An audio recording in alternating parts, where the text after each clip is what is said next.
하겠습니다. 이전에 그 리더스 다이제스트라는 그런 책이 있었는데요. 거기서 흥미로운 기사가 이렇게 특집으로 실렸었습니다. 미국인들이 얼마나 이 정직한가를 알아보기 위해서 리더스 다이제스트사에서 직접 실행을 한 시험에 관한 이 보고였는데요. 먼저 120개의 이 지갑을 준비한다며요. 그 속에다 $10짜리 하나, 지폐 한 장, 지폐 3장과 $20짜리 지폐 한 장. 그래서 총 $50의 헌금을 이렇게 넣어놨습니다. 그리고 거기에 집값 주인의 이제 가짜죠. 이름도 넣고 주소도 넣고 전화번호도 넣고 가족 사진도 넣고 뭐 메모와 이 상품 우대권 뭐 이런 것들을 개인 지갑처럼 보이게 이렇게 만들어놨습니다. 그리고 미국 전역의 대도시에 이제 3곳, 또 중도시에 3곳, 또 소도시에 3곳, 도합 한 12도시에 이 120개의 지갑을 10개씩 해가지고 이렇게 뿌린 거예요. 그래서 뭐 지나는 곳에 또 쇼핑센터, 또 주차장, 또 식당, 뭐 주유소, 사무실 건물, 또 도로 이런 곳에다가 이렇게 뿌렸습니다. 그리고 이렇게 누가 가져가는지를 이렇게 누가 지켜서 이렇게 숨어서 봤어요. 근데 결과가 참 흥미롭습니다. 결과가 대도시에서는 30개를 뿌렸잖아요. 그래서 회수의 개수가 21개. 그러니까 70%가 정직하게 응답한 거죠. 시애틀이라는 도시는 10개 중 무려 9개가 회수가 됐습니다. 또 이 대도시 중에 교회 지역에서는요, 교회 바깥에 30개 지역에서 18개가 회수돼서 60%가 정직하게 행동한 것으로 밝혀졌고요. 중도시에서는 또 30개 중에서 17개가 회수돼서 57%의 회수율을 보였습니다. 소도시에는 한 30개 중에서 24개가 그래서 회수율이 80%.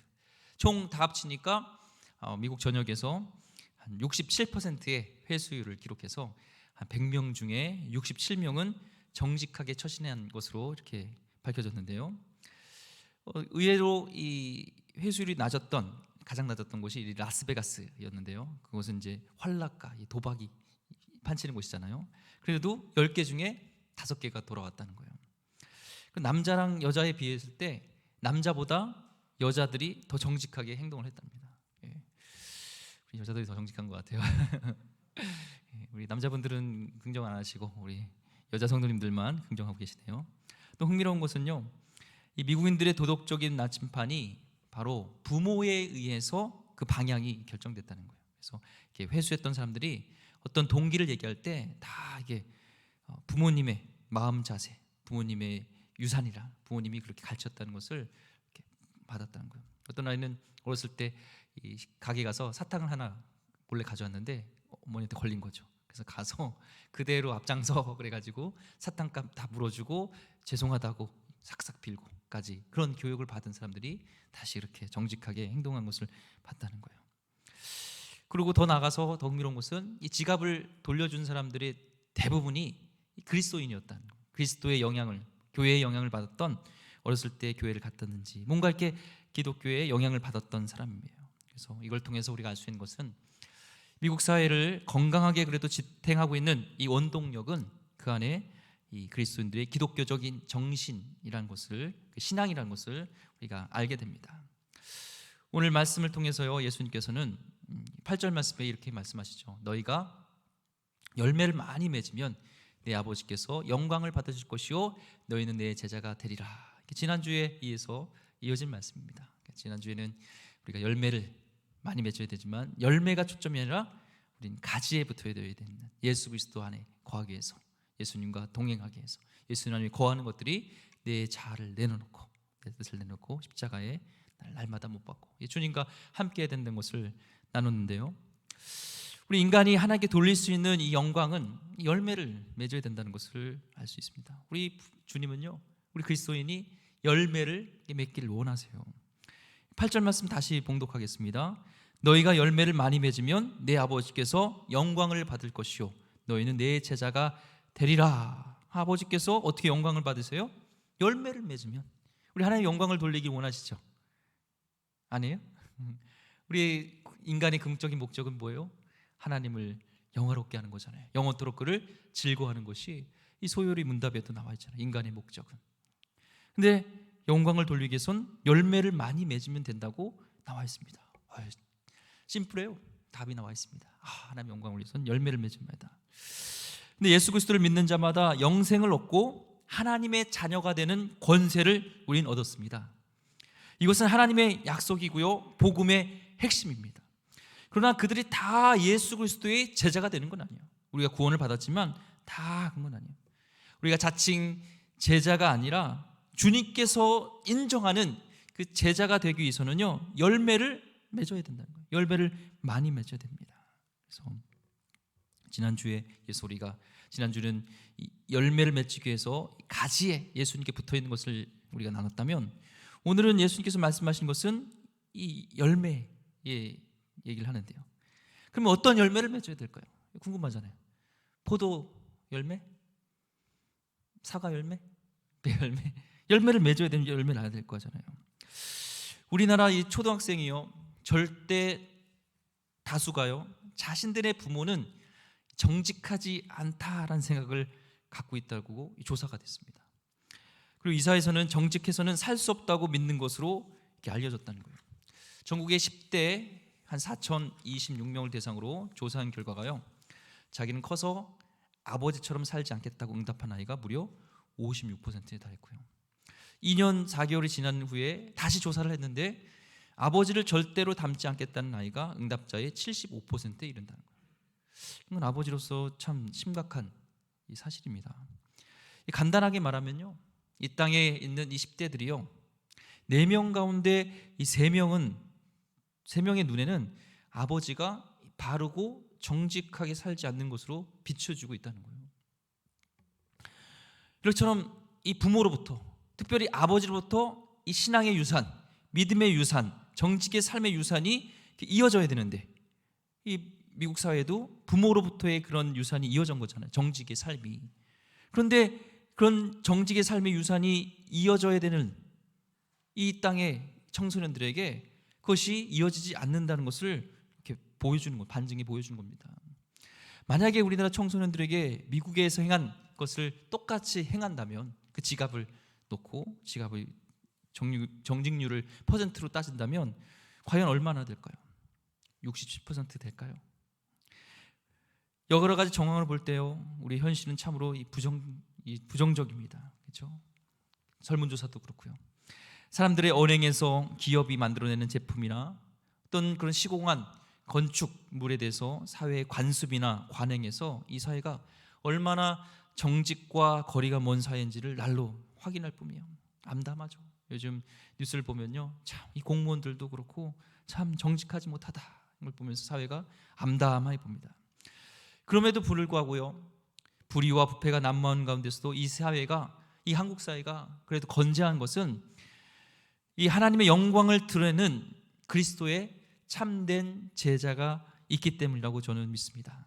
하나님께서는요, 찬양과 예배만으로 영광을 받으시는 분이 아니시고요, 오직 우리 삶의 열매로 영광을 받으시는 줄 믿습니다.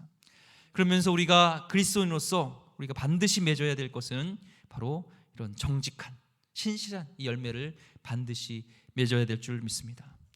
근데 오늘요, 예수님께서는 우리가 그 많은 열매들이 있지만 정말 궁극적으로 꼭 맺어야 할, 이거는 맺어도 되고 안 맺어도가 아니라 반드시 맺어야 될 열매를 말씀하고 있는데요, 그 12절에서 우리가 그 말씀을 우리가 찾아볼 수 있습니다. 12절 한번 읽겠습니다. 시작. 내 계명은 곧 내가 너희를 사랑한 것 같이 너희도 서로 사랑하라 하는 이것이니라. 아멘. 주님의 모든 계명을 압축하면 뭐예요? 사랑이잖아요. 사랑. 근데 주님께서 우리를 사랑하신 것 같이, 십자가에서 피 흘리시면서까지 우리를 사랑하신 것 같이 서로 사랑하라라는 거죠. 이것은 어느 특정인에게만 이게 사랑의 의무가 주어진 것이 아니라 우리 교인 모두에게, 예수님을 구주로 따르는, 예수님의 사랑을 받았다고 믿는 우리 모두에게 똑같이 주어진 의무입니다. 그리고 계속해서 16절과 17절을 통해서 뭐라고 말씀하세요? 16절 17절 말씀. 너희가 나를 택한 것이 아니요 내가 너희를 택하여 세웠나니 이는 너희로 가서 열매를 맺게 하고 또 너희 열매가 항상 있게 하여 내 이름으로 아버지께 무엇을 구하든지 다 받게 하려 함이라. 내가 이것을 너에게 명함은 너희도 서로 사랑하게 하려 함이라. 그래서 지난주 우리가 열매 맺는 방법을 나누었다면 오늘은 마땅히 맺어야 할 그 열매를 말씀하고 있습니다. 우리가 포도나무이신 이 예수 그리스도의 가지된 자로서 맺어야 할 궁극적인 그 열매는 서로 사랑이라는 거예요. 사랑이라는 겁니다. 바로 이 목적을 위해서 우리가 주님을 선택한 것이 아니라 주님이 우리를 선택하셨다는 거예요. 그래서 우리를 하나님의 제자로 자녀로 삼아주시고 기름교회 성도로 세워주시고 우리가 맺어야 될 정직의 열매, 신실의 열매, 이런 열매들을 쉼없이 맺어야 가지만 그 모든 것에 최종적으로 맺어야 할 것은 뭐예요? 사랑하기 위해서. 결국에는 인간 우리 서로 사랑하는 것을 말씀하고 있습니다. 우리가 아무리 정직하고 아무리 신실하게 살아갈지라도요, 서로 사랑하지 못하면, 예수 그리스도의 사랑으로 사랑하지 못하면 우리는 참된 그리스도인도 아니고 주님의 제자가 될 수 없다는 것을 단호하게 오늘 주님께서 말씀하고 있습니다. 그렇다면 도대체 왜 그리스도인들은 서로 사랑해야 할까요? 예수님 먼저 보여주셨고요. 우리 예수 그리스도를 뭐라고 비유하면 포도나무라고 그랬잖아요. 예수 그리스도가 포도나무이십니다. 그러면 우리는 뭐예요? 가지잖아요. 가지가 서로 생명이 연결되어 있어요? 안 연결되어 있어요? 연결되어 있죠. 그렇잖아요. 같이 연결되어 있기 때문에 그렇죠. 그래서 만약 누구든지 사랑하지 않는 자가 있다면 그는 주님의 가지 되었음을 부정하는 거예요. 스스로 난 사랑하지 않아요. 근데 예수님께 붙어 있어. 이건 말이 안 되는 거예요. 이 메인 나무에 가지가 붙어 있다면 당연히 다른 나무 가지라고도, 아니 다른 옆에 있는 가지도 연결되는 거는 당연한 거예요. 우리가 예수님께 붙어 있다고 하면서 주님과 함께 있다면서 다른 지체랑 연결되어 있지 않은 것은요, 사랑하지 않는 것은 이거는 말이 안 되는 거예요. 그 말은 나는 예수님과 지금 관계없다, 예수님께 붙어 있지 않았다라는 것을 얘기하는 것입니다. 주님의 가지된 자기 정체성을 바로 인식하고 있는 자라면요, 서로 사랑하고 아끼고 존중할 수밖에 없는 거죠. 그렇다면 사랑이란 구체적으로 어떤 행위를 의미할까요? 어떤 행위? 사도 바울은 사랑은 오래 참는 거라고 얘기했습니다. 또 베드로 사도는요, 사랑이란 허다한 허물을 덮어준다고 얘기했습니다. 또 장경철 목사님이란 분인데요, 그러면 사랑이란 화해의 능력이다라고 얘기를 했습니다. 이 사랑이란 것은 한 번도 다투지 않는 것, 서로 다투지 않는 것이 아니라 다투고 난 뒤에 서로 화해할 수 있는 능력이 사랑이라. 그렇죠? 여러분 화해 많이 하십니까? 그게 사랑의 능력이라고 얘기를 합니다. 그런데 오늘 말씀을 통해서 예수님이 말씀하고 있는 그 사랑은요, 구체적으로 더 입체적으로 우리에게 보여주고 있습니다. 그것은 나뭇가지를 통해서, 포도나무를 비유하셨잖아요. 나뭇가지를 통해서, 나뭇가지의 사랑을 통해서 어떻게 사랑하는 것인지 말씀하고 있어요. 이 나무에서의 나뭇가지는요, 신기하게 먼저 나온 나뭇가지가 밑에 이렇게 있습니다. 큰 소나무들 봤죠? 큰 나무 보면요, 밑에 있어요. 그 다음에요, 점점 자랄수록 위로 올라가요. 제일 처음에 난 나뭇가지가 밑에가 있어요. 밑에서 양분을 공급해주고 또 새로 난 그 가지를 받쳐주면서 그 나무가지가 먼저 햇빛을 보고 이렇게 살아갈 수 있도록 보호해주고 떠받쳐 준다는 겁니다. 만약에 이게 나무가 거꾸로 돼가지고 내가 먼저 태어난 가지니까 내가 맨 위에 올라갈 거야 해서 맨 위에 올라가고 새로 나오는 가지가 밑에 있으면요, 햇빛을 못 받고 죽어요. 근데 그렇게 사랑을 통해서, 나뭇가지도요, 서로 사랑을 통해서 약한 자를, 연약한 자를 오히려 존중해주고, 내가 마땅히 처음 태어났으니까 내가 좋은 자리에 위치해야 되는데도 그렇지 않고 밑에 자리, 낮은 자리 있으면서 울타리가 되어지고 새로 나온 그 나무를, 그 가지를 높여주고 그가 살아갈 수 있게끔 공급해주는 이런 사랑을 얘기하고 있는 것입니다. 나뭇가지의 사랑이란 바로 나보다 약하고 나보다 나중된 그 가지를 내가 밑에서 받쳐주는 것을 얘기하는 것이죠. 그래서 가장 연약한 가지에게 최정상의 영광을 양보하는 것이 가지의 사랑을 얘기하면서 예수님이 포도나무의 가지를 통해서 우리에게 주시는 그 사랑을 말씀하고 있습니다. 여러분, 어떤 교회가 정말 사랑의 공동체인지 아세요? 매일 좋은 설교가 이렇게 선포되는 교회가 사랑의 공동체일까요? 요즘처럼요, 이 지식이 넘쳐나는 시대에는요, 이 말 잘하는 사람도 많습니다. 인터넷에도 많습니다. 어디서든 만날 수 있습니다. 아니면 우리 헌금의 50%를 선교와 구제하는 교회가 이 사랑의 공동체일까요? 정말 이 사랑의 공동체는요, 누구든지 새로 들어오는 교인이 오래된 교인들보다 진정으로 존중받고 높임을 받고 소신껏 활동할 수 있게 해주는 교회가 진정한 사랑의 공동체인 것을 오늘 포도나무를 비를 통해서, 가지를 통해서 말씀하고 있는 거예요. 우리 기름교회는 어떻습니까? 새로운 우리 자매를, 새로운 형제를 보면은 정말 나보다 남을 낫게 여기고, 정말 그들을 존중해주고 사랑해주고 보듬어주고 먼저 그들을 높여줍니까? 어떻습니까? 제가요, 교회에서 저도 이제 교인인 적도 있고 또 교역자로 그동안 쭉 살아왔는데 상처받은 곳이 교회예요. 솔직히 얘기하면요. 그래서 막 낙심되고, 제가 어렸을 때 그런 교회를 생각하면 따뜻하고 사랑이 넘치고 이런 좋은 교회인데, 어떤 교회에서 이제 사역을 하는데 막 상처를 받았어요. 막 혼나고 맨날 힘들고 막 엉들고, 물론 하나님 보고 살아가지만 막 힘들었습니다. 또 선교지에서도 마찬가지였어요. 그런 상처받고 막 이런 모든 것, 위축되고 막 이런 저의 모습을 회복시켜 주시고 다시 제가 이렇게 목회자로 설 수 있게 해준 곳은요, 또 교회입니다. 공동체의 사랑이요, 얼마나 귀한지를 몰라요. 새로운 분들이 왔을 때 먼저 그들을 다가와 주시고요, 진심으로 기도해 주시고 그 나보다 남을 낮게 여기는 그런 사랑의 공동체가 우리 공동체가 되길 소망합니다. 우리 돌아온 주일에도 아마 새로운 태신자분이 한 분 오실 것 같아요. 올 때 좀 사랑으로 받아주시고, 좀 사랑이 넘치는 교회는요, 제가 좀 뭐랄까요, 인상 깊었던 교회가 있어요. 제가 예전에 태권도 사역을 했잖아요. 그래서 이제 태권도 이게 복음, 태권도 뭐죠? 이렇게 퍼포먼스하고 태권도로 이렇게 복음 전하고 공연하고 갈 때 이제 그 어떤 교회를 갔어요. 근데 들어갔는데 처음 보는 사람이잖아요.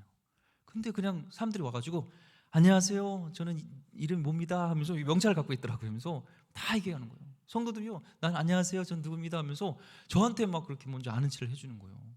그래서 와, 처음 왔을 때 이 새신자가 먼저 알아주고 이렇게 하는 것이 얼마나 기쁨이 되는 거라고 제가 그때 경험했습니다.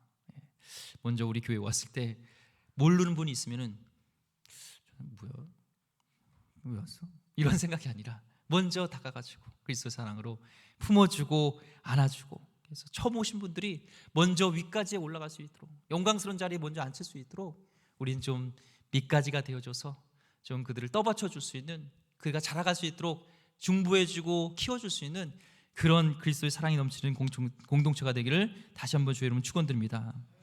그래서요, 예수님은 이 사랑 이야기를 하시다가 주님께서 본문을 통해서 이렇게 말씀하시죠. 12절과 14절 말씀이에요. 내 계명은 곧 내가 너희를 사랑한 것 같이 너희도 서로 사랑하라 하는 이것이니라.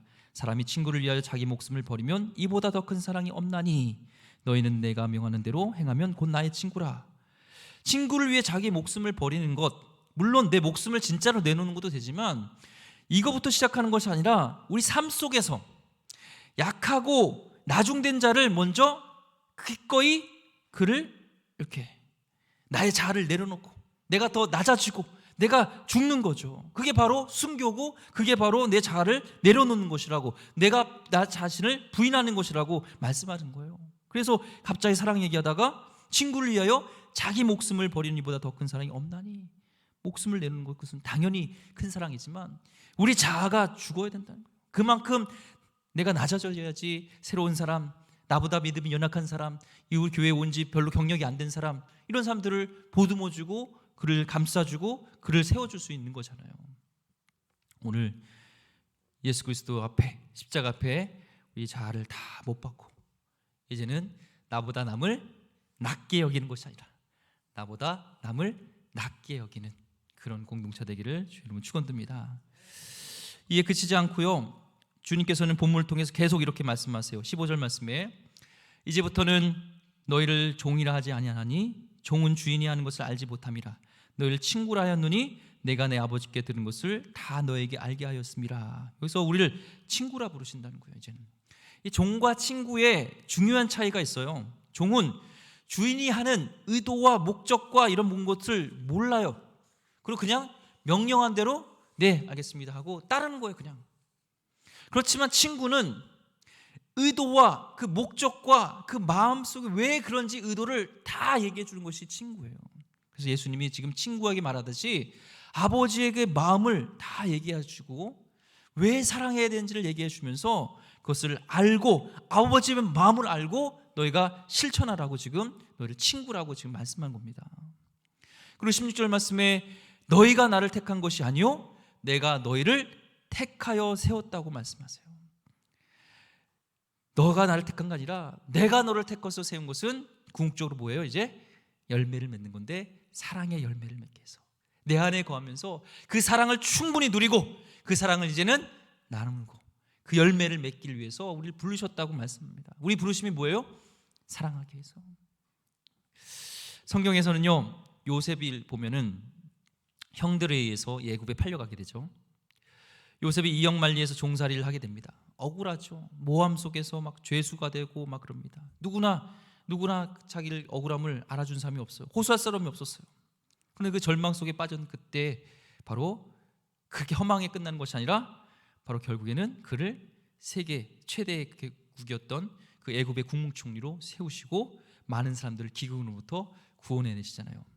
만약에요 바로의 술과 음식을 맡은 두 관리가 감옥에 오지 않았더라면 요셉이 애굽의 국무총리가 되는 것은 고사하고 한평생 감옥에서 풀려날 길은 없었을 것입니다. 만약 두 관리가 감옥 속에서 꿈을 꾸지 않았더라면 그 꿈을 요셉에게 이야기하지 않았더라면 바로가 꿈꾸지 않았더라면 그 의미를 알고자 하지 않았더라면 그 살아남은 관리, 술 맡은 그 관리가 그 순간 요셉을 생각하지 않았더라면 요셉은 이국의 감옥 속에서 영원토록 그냥 객이되고 말았을 거예요. 그러나 하나님께서는요 보이지 않는 곳에서 치밀하게 일하고 계셨습니다. 결국 요셉을 애굽의 국무총리가 되게 하셨고 요셉이 국무총리가 된 것을 안 형들이요 보복이 두려워서 막 덜덜 떨 때 요셉은 이렇게 고백해요. 창세기 45장 5절 말씀에 당신들이 나를 이곳에 팔았다고 해서 근심하지 마소서, 한탄하지 마소서. 하나님이 생명을 구원하시려고 나를 당신들보다 먼저 보내셨나이다. 그 20년 전에 요셉이 팔아넘길 때 하나님께서는 치밀하게 다 역사하고 계셨다는 거예요. 이 좋은 하나님께서 지금 우리 한 사람 한 사람을 함께 하시고 계신다는 겁니다. 하나님이 우리를 먼저 선택하셨다는 거예요. 우연이 아니라는 거예요. 이 자리에 있는 것은요 우연이 아니에요. 여러분 예수님 믿게 된 것이요 우연이 아닙니다. 그런데 그 택하여 준 계획 속에서 우리를 불러주신 그 이유가 있어요. 뭐예요? 16절 17절 말씀에 이는 너희로 가서 열매를 맺게 하고 또 너희 열매가 항상 있게 하여 내 이름으로 아버지께 무엇을 구하든지 다 받게 하려 함이라. 내가 이것을 너에게 명함은 너희로 서로 사랑하게 하려 함이라. 우리는요 우리 자신이 얼마나 형편없는 인간인지를 잘 알고 있지 않습니까? 그런데도 주님께서는요 우리를 사랑하시기에 우리를 선택하셨다는 것은 얼마나 감격스러운 일입니까? 진정 이 말씀을 믿는다면요 우리는요 정말 겸손한 자들이 되어야 해요. 하나님께서 우리 같은 자를 선택하셨다는 것은요 곧 하나님께서는요 겸손한 분이시라는 겁니다. 겸손치 않으시고 교만한 분이시라면 어찌 우리 같은 죄인을 사랑하시겠고 교만한 분이 어찌 미천한 우리 같은 자를 먼저 사랑하시고 우리를 선택하여 주시고 십자가에서 피 흘리기까지 우리를 사랑하시겠습니까? 이제는 그 택하심의 목적을 안 우리는 친구로서 아버지의 마음을 이제 알았으면은 궁극적으로 그 열매를 맺어야 된다는 거예요. 그것이 하나님의 영광이 된다는 겁니다. 오늘 다른 걸 다 잊어도 좋습니다. 하나님이 우리를 통하여서 열매를 맺기를 원한다.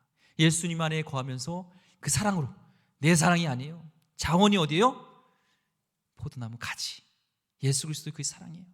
그 사랑을 깨달은 자, 그 사랑이 머무는 자가요 내 안에 그 사랑이 넘치게 돼요.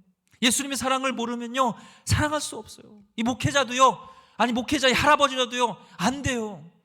예수님 안에 거하면서 예수님의 사랑이 넘치기를 소망합니다. 제가 약 2주 전에요, 이 부활이라는 이 다큐멘터리를 제가 극장에서 봤어요.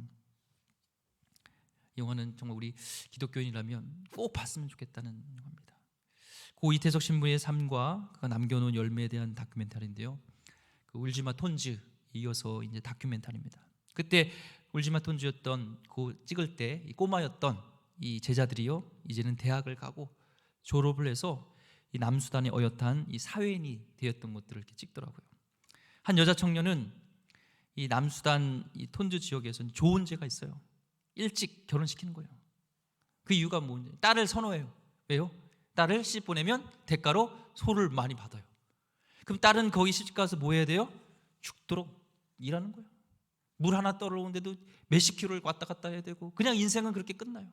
거기에 이 신부님을 통해서, 또 신부님의 형을 통해서 이화여대 한국까지 오게 돼서 여기서 화학공학과 유학을 왔고 졸업을 해서요, 다시 수단으로 들어가서 그런 어떤 중노동하다 끝낼 그 인생이 아니라 새롭게 그 인생을 발견하게 되는 그 일들을 하게 됐고요.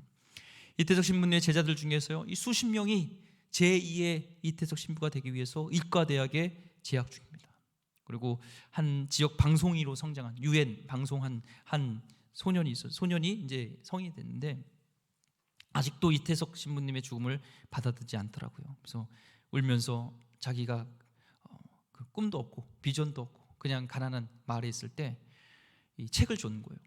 근데 책을 그냥 놓고 그냥 망고나무에다가 비 올 때 놓고 왔대요. 근데 이태석 선생님이 굉장히 자에게 엄하게 얘기를 하면서, 이 책은 너의 그냥 책이 아니라 너가 어떤 사람이 될 것인지 꿈과 비전을 기대하는 것들을 얘기하면서 이분이 거기에 충격받고 공부해서 그런 기자가 방송인이 되었더라고요. 한 번도 태어나서 신발이라는 것을 가져보지도 못하고 신어보지도 못했던 이 한센병자 환자들에게 개인별로 다 종이에다 발을 놓고 이렇게 그려서 뭉퉁거린 뭉퉁한 대로 다 그려가지고 그것을 다 제작해서 그 한센병 환자들에게요 신발을 나눠줬어요. 이 밖에도 너무 많은 일들이요, 이태석 신부를 가슴에 깊이 마음에 담아두고 있음을 스크린을 통해서 고스란히 느낄 수 있었습니다. 하얀 눈이 이 빨간 눈이 될 정도로 우는 그들을 보면서 이태석 신부들이 아직 그들 안에 생생히 살아있었다는 것을 보게 됐고요.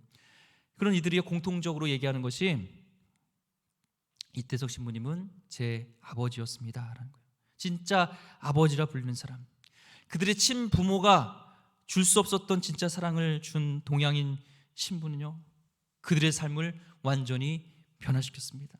한 사람뿐만 아니라 그들이 속한 가정, 지역, 그리고 남수단이라는 나라를 변화시켰습니다.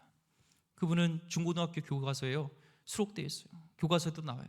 2년 전에는 남수단 대통령부터 훈장을 받았습니다. 그거 보면서 많이 울었습니다. 목회자로서 많은 도전도 받았고 부끄러웠어요. 하루에 거름나고 정말 그런 짜증나는 그 열악한 환경 속에서 환자들을 매일 300명씩 이렇게 보면서도요, 제자들의 증언에 의해서는 한 번도 찡그리거나 한 번도 화를 낸 적이 없대요. 그들이 손을 잡아주고 치료보다도 마음을 치료해 주려고 하고 무엇이 문제인지 들어주고 했던 그들의 고통에 귀 기울여졌던 그 마음을 보면서 우리가 맺어야 될 그리스도의 사랑이 이것이 아닌가라는 것을 보고, 정말 왜 예수님이 우리에게 궁극적으로 맺어야 할 열매가 사랑인지를 보여주면서 사랑에는 놀라운 역사가 있구나, 그리스도의 사랑은 정말 우리 사회와 이 가정과 이 교회와 이 나라에 정말 필요한 것이 있다면 이 그리스도의 사랑이구나, 우리가 맺어야 할 열매 이것이 맺혀진다면 정말 우리 공동체가 변화되어지고 우리 가정이 변화되어지고 이 전 세계가 좀 변화될 줄 믿습니다. 주님은 이거 하나를 우리에게 주셨습니다. 오늘 우리가 맺어야 될 열매, 주님 안에 거하면서 우리가 맺을 수 없어요. 주님 안에 더 거하면서 주의 사랑을 더 깨닫길 원합니다 하면서 그 십자가의 사랑을 내가 더 하나님 알길 원합니다, 그걸 기도하면서 우리가 정말 그리스도의 사랑을 맺혀갈 때 주님께서 영광을 받으실 뿐만 아니라 우리가 있는 곳이 정말 그리스도 상으로 변화될 줄 믿습니다. 그런 그리스도의 열매를 맺는 귀한 우리 하나님의 사람 되기를 주님을 축원드립니다. 기도하겠습니다. 하나님, 우리 안엔 선한 것이 없습니다. 하지만 하나님, 예수님이 보여주셨고 예수님이 하나님 그 가신 길, 우리 주님 붙들고 정말 가지가 그 포도나무에 맺혀 있을 때, 붙어 있을 때 많은 열매를 맺는 것처럼 우리도 주님 안에 거하면서 사랑의 열매, 주님이 보신 그 사랑이 우리 가운데 맺히게 하여 주옵소서. 우린 선한 것이 없습니다.